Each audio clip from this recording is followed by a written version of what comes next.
popular rap artist is behind bars after a shocking arrest, as authorities accuse him of being connected to an alleged murder-for-hire plot. Chicago rapper Durk Banks, better known by his stage name Lil Durk, was arrested yesterday after allegedly attempting to flee the country, and at this time he's being held in a Broward County jail in Florida, awaiting transfer to the U.S. Marshals. According to the FBI affidavit, the Grammy Award-winning rapper is charged with conspiracy to commit murder for hire. His arrest comes on the same day as federal prosecutors announced in California the charges of 5 other men for the attempted murder of Georgia rapper Quando Rondo, whose real name is Tyquan Bowman. Prosecutors say those 5 men all have ties to Chicago gangs and all targeted the Georgia rapper in retaliation for the murder of Chicago rapper King Von. According to prosecutors, all 5 men, who include Kevon London Grant, aka Vonnie, Asa Houston, aka Boogie, David Brian Lindsay, aka Brown Eyes, Keith Jones, aka Flocka, and DeAndre Dontrell Wilson, aka Didi. They all face charges including conspiracy to commit murder for hire, committing murder for hire involving death, and use of a machine gun in a violent crime resulting in death. And the most serious charge carries up to the death penalty if convicted. According to prosecutors, all 5 men have ties to Lil Durk's hip-hop group Only the Family, also known as OTF. What's going on, y'all? We back at it again with another video. Make sure you like, comment, subscribe. Don't waste no time. We're going to get right into it. If y'all don't know, Durk just got arrested and picked up in Florida. He's being shipped out or sent to the U.S. Marshals. It's not looking good for him. OTF was founded by Lil Durk more than a decade ago. And according to the FBI, OTF members engage in violence, including murder and assault, at the direction of Lil Durk and to maintain their status in OTF. King Von, whose real name was Davon Bennett, was also a part of OTF and frequently collaborated with and was a longtime friend of Lil Durk. King Von was shot and killed in November of 2020 outside a nightclub in Atlanta. He was killed in the early morning hours of November 6 during an argument between 2 groups that escalated into gunfire. And he was fatally shot by Quando's associate Lil Tim after the argument. The indictment doesn't name Davon Bennett, aka King Von. Instead, the charging documents state a high-ranking OTF member described by the initials DB got into a physical altercation with someone referred to as TB, and the circumstances surrounding that incident mirror King Von's murder. The indictment says after DB's death, co-conspirator 1 made clear in coded language that they would pay a bounty or monetary reward to anyone who took part in killing TB for his role in DB's murder. That co-conspirator is allegedly Lil Durk, who authorities say made it known he would pay a bounty to anyone who killed Quando Rondo. According to the court documents, the men used an OTF-associated credit card to buy plane tickets to LA in August of 2022 to search for TB, who is allegedly Quando Rondo, and using funds provided by Lil Durk. Durk allegedly texted an associate arranging the flight, "Don't book no flights under no names involved with me." And prosecutors claim when there, Kevon Grant booked a hotel room for the men to stay at and provided the others with firearms. That's no good, because now your card and your business and your name is connected to everything. Like, have someone else go pay all that. Give them the chili. Grant allegedly procured cars, ski masks, and firearms that were used to find, track, and kill TB. According to the FBI, there is video evidence that Durk was staying at the house in the San Fernando Valley that day. A lot of the stories that we cover here at Law and Crime are very tough to tell. Of the indictment, Kevon Grant allegedly rented 2 cars, one of which had a fake license plate for the men to use and follow Rondo and his 24-year-old cousin. But when Rondo and his cousin stopped for gas, according to prosecutors, Asa Houston allegedly drove to a nearby alley before Keith Jones, David Brian Lindsay, and a third unidentified man known in the indictment as co-conspirator 2 carried out the shooting, which was captured on surveillance video. Rondo wasn't injured. However, his cousin passed away after being fatally wounded. According to court documents, the 5 men and co-conspirators used facilities of interstate and foreign commerce, such as planes, cars, cell phones, and the internet with intent that the murder of TB be committed. After the shooting, according to the indictment, the men went to a nearby burger spot to discuss payment. Then on the same day, the credit card was used to purchase tickets for Keith Jones, David Brian Lindsay, Asa Houston, DeAndre Wilson, and co-conspirator 2 to travel back to Chicago. Lil Durk wasn't named in the charging documents against Grant, Wilson, Jones, Lindsay, and Houston. But according to the indictment, the defendants were offered money and lucrative music opportunities with OTF for the murder of Quando Rondo. Prior to Lil Durk's arrest, the Chicago rapper was being sued by the mother of Chicago drill rapper FBG Duck. FBG Duck was murdered in 2020, and his death led to several convictions in a federal conspiracy trial last January. But his mother sued Lil Durk, OTF, and King Von's estate, alleging they were all involved in the shooting as well. According to the suit, OTF operates as a criminal enterprise. After Grant, Jones, Lindsay, Wilson, and Houston were arrested Thursday, the FBI says Durk booked 2 flights from South Florida airports, one to Dubai and one to Switzerland. He then reportedly booked a flight to Italy, but was arrested in Miami before he could board that flight. Lil Durk and Dang, so he was trying to catch a flight to get up out of there and go to Italy, but they must have seen his name on the flights leaving the country, and they're probably already watching him, knowing what was going on. Someone must be telling or something, because how you get all this information out of nowhere, you know? the other defendants are being held pending their transfer back to LA. I want to bring on now Detective Eric Barnes to break down this case even further. Eric, thank you so much for joining me today. You know, Lil Durk is a really popular rapper, but what's your reaction to his arrest and his alleged connection to this murder for hire plot of Georgia rapper Quando Rondo? Well, you know, it's a very interesting case. I've been following it for some time now, but it's very representative of things that are going on within the hip hop community these days. Of the one foot in the studio, one foot in the streets. Yeah, for Talk to me a little bit about retaliation within gang culture, maybe even hip hop culture as well, too, that we can even trace back these events in particular, kind of in a way, starting from King Von's death in Georgia in 2020, and 2 years later, Quando Rondo's Oh, you finna break it murder, where down. his cousin was actually killed during this ambush. What is your kind of reaction to just this whole web and trail that has been going on essentially since 2020, even probably prior to that, too? Well, one of the things that's been popular with hip hop artists is to maintain the same group of friends that they had since they were kids. Maintaining that loyalty, not changing up, and becoming a new person because you have fame. And so, in keeping these alliances, sometimes there's beef that follows from the streets into rap, and like I said, these guys live, Jacket 5. day to day, and their alliances also live that same lifestyle.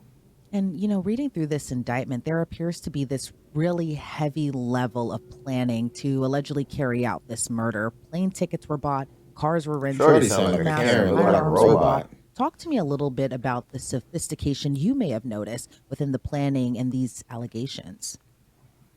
Well, one of the things that you have to the hurdles, so to say, that you have to get over in this case is just the geographic difficulties going from Chicago to California to commit this offense. And so there's only a couple ways you can get there. Either you can drive or you can fly. And obviously the advantage of flying gives you more of a time advantage. You can get there faster, but you also leave an electronic footprint. And that's what it seems like law enforcement was able to pick up on, was the electronic footprints that were left from purchasing the tickets. Now, when you fly, you also have to have transportation on the ground. So you have rental cars. And if you're there for an extended period of time, that also leads to maybe a hotel stay.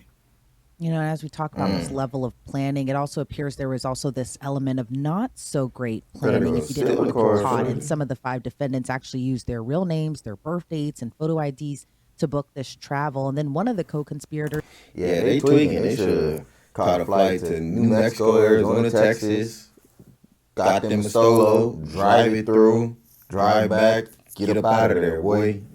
actually texted another co-conspirator saying, don't book no flights under no names involved with me." What's your reaction to kind of just Telling on doing himself right this there. It's allegedly obvious. and using your real name, your real ID, but also kind of wanting to keep this on the down low as well too, of not wanting to get caught? Well, I think that when I read over that, I was kind of surprised by that, with how you know unhidden that was. But I think also it plays to the element of what their motivation was, and it seemed that Trying to get there that was boy. some discussion of payment. And so sometimes individuals are so intrigued by being able to get their hands on whatever this payment is, that they overlook small details, and leaving your name on a receipt or on a reservation is one of those things that they missed. When we see kind of these types of cases, a lot of times, I think sometimes the defendants are allegedly always kind of wanting one specific target. But then there are some cases where someone else is hurt or killed, kind of in this focus of retaliation. What are your thoughts given that Quando Rondo's cousin was actually killed when the murder was allegedly plotted for him? I think it's always unfortunate that innocent people get caught in the line of fire. It's something that we deal with often within street violence.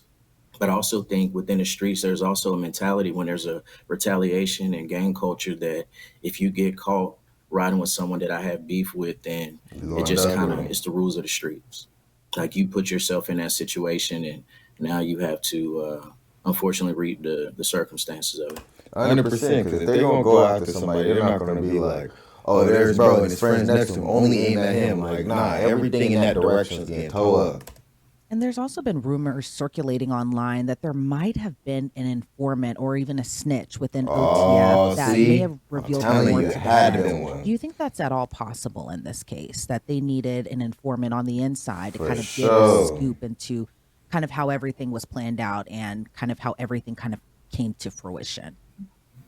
Well, I know that there was very detailed information, and it definitely indicates that the investigators did a great job digging up surveillance footage and being able to uncover some of the intimate details. I don't know if there was an informant necessarily, but it Oh, that boy in the middle got two hands on that John. He was trying to hit some. seems that they do have some very personal details in their indictment. And given if there was possibly an informant, kind of how do they all play a role into this case? Because again, within the culture, a lot of times there is a no snitching policy. But what are your thoughts on whether or not there might have been an informant and kind of how that may have all came into this as well too? Well, the no snitching thing is very huge in the street and within the hip hop culture.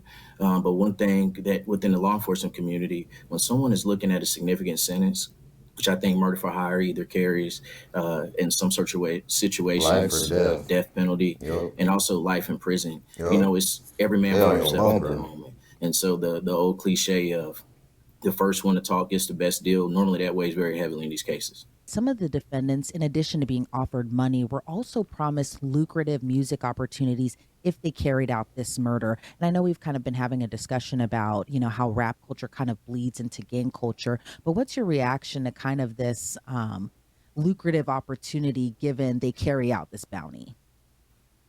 Well, it's the American dream of wanting to be able to create a better opportunity for yourself and your family. And Mm-hmm. unfortunately, a lot of individuals have Trying to get that the chili. dream of making it in the rap business, and you're just not given the opportunity.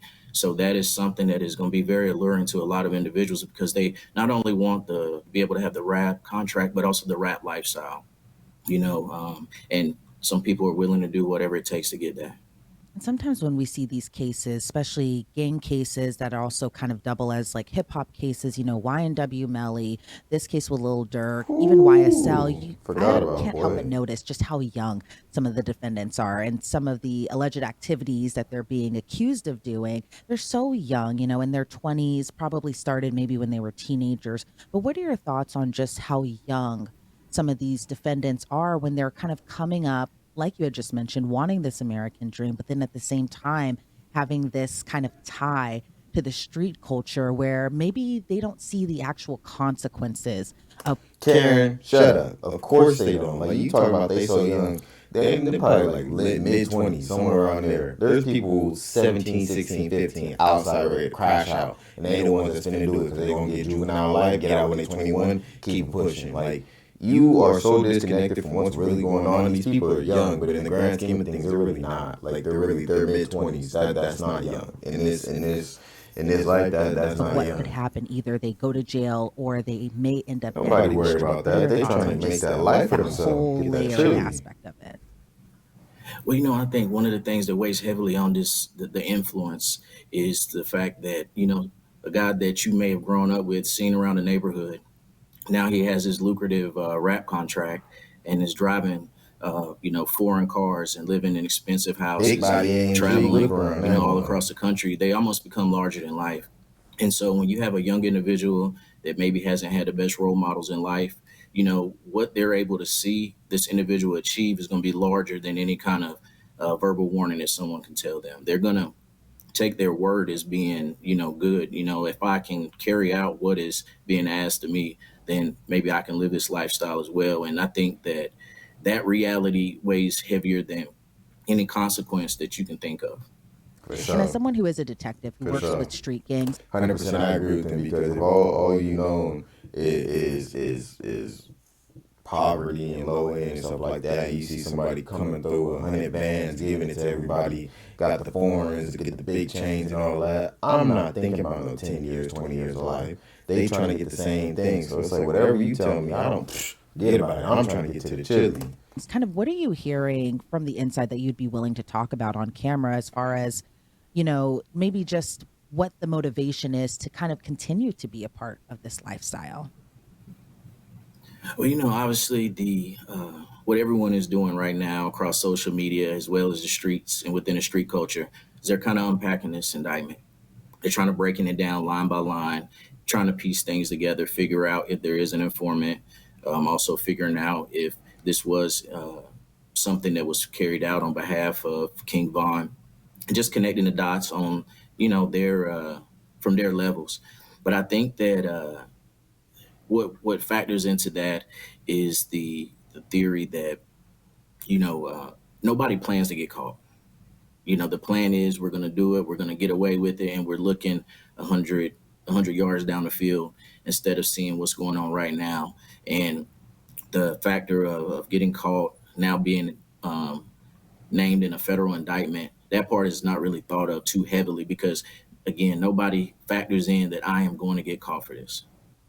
And kind of going back to the little Durk aspect of it as well, too, he was, again, a very popular rap artist. He had a lot of popular songs, and a lot of fans did look up to him. But it seems, though, as we don't know at this particular point, but it seems, though, a lot of people may be alleging he's kind of the kingpin in a way of the OTF, and that he is someone who carries out these plots, essentially, kind of running a criminal enterprise. What are your thoughts on just kind of how people allege these popular rap artists are these kingpins in a way of criminal street gangs?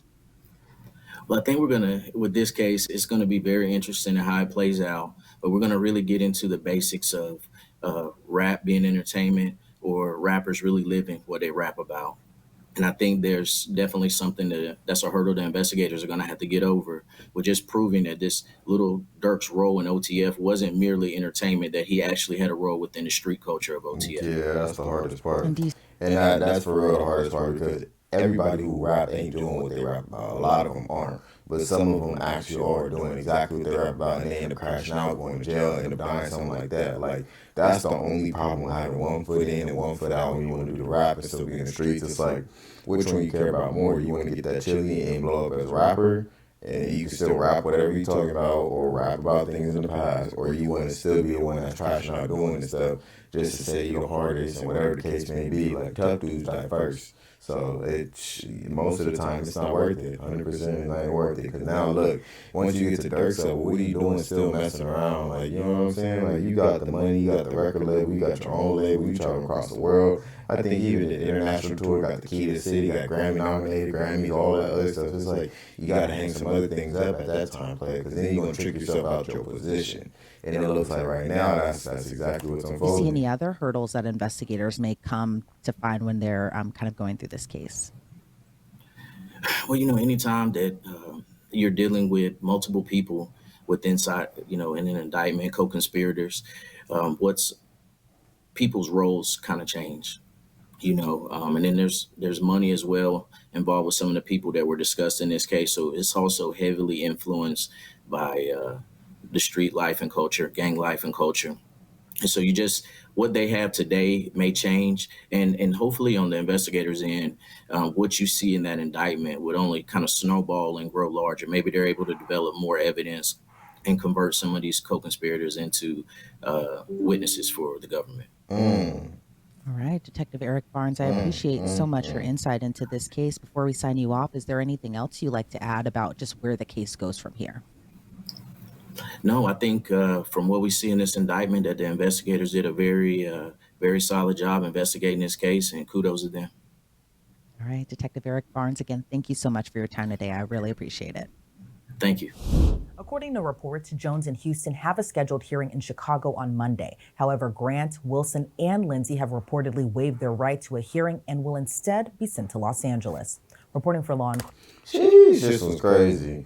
So let me know what you guys think about this one down below. Let me know if you think Durk's going to get life Money can't buy you at every position. Like, it really can't. Once the feds and U.S. Marshals and they stop you from leaving the country, they not playing. Like, they already got some information. They already got some evidence and an informant, video camera, something. And they already tied and put the whole picture together. They were just waiting for a better time to get you so they can add more on top of whatever else and throw the book at you with.